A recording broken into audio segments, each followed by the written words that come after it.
নমস্কার বন্ধুরা, আজ আবার একটা অন্যরকম রান্না নিয়ে আমি চলে এসেছি। প্রথমে আমি 3টে ডিম ফাটিয়ে নিয়ে পেঁয়াজ কুচি লঙ্কা কুচি ভালো মতো মিক্স করে নিয়ে ডিমের একটা অমলেট বানিয়ে নিচ্ছি। আর ডিমের এক পিঠটা ভাজা হয়ে গেলে আমি আর এক পিঠ উল্টে নিয়ে ভালো মতো ভেজে নিচ্ছি। এটা যেহেতু 3টে ডিমের অমলেট ছিল, তাই এটাকে আমি খুন্তি দিয়ে স্লাইস করে কেটে নিচ্ছি। তারপর আমি কড়াইতে তেল দিয়ে নিলাম। তেলটা গরম হয়ে এলে তাতে পেঁয়াজ কুচি কাঁচা লঙ্কা কুচি দিয়ে নিয়ে হালকা করে ভেজে নিচ্ছি।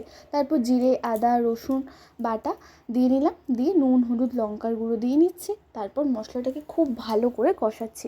মশলাটা প্রায় হালকা যখন লাল লাল হয়ে যাবে এবং তেল তেল ছেড়ে দেবে, তখন আমি আবার সামান্য জল দিয়ে মশলাটাকে আবার কষাবো। তারপর আবার এরকমভাবে প্রায় 3 থেকে 4 মিনিট আবার কষিয়ে নিচ্ছি। তারপর আগে থেকে সেদ্ধ করে রাখা আলু আমি দিয়ে নিচ্ছি। আলু দিয়ে 2-3 মিনিট নাড়াচাড়া করার পর পরিমাণ মতো জল দিয়ে নিচ্ছি। তারপর আমি 5 মিনিট ফুটিয়ে নিলেই ব্যাস, গরম গরম তরকারি রেডি। আর এর ওপরে ডিমের অমলেটগুলো সুন্দর করে দিয়ে নিলেই ব্যাস তৈরি।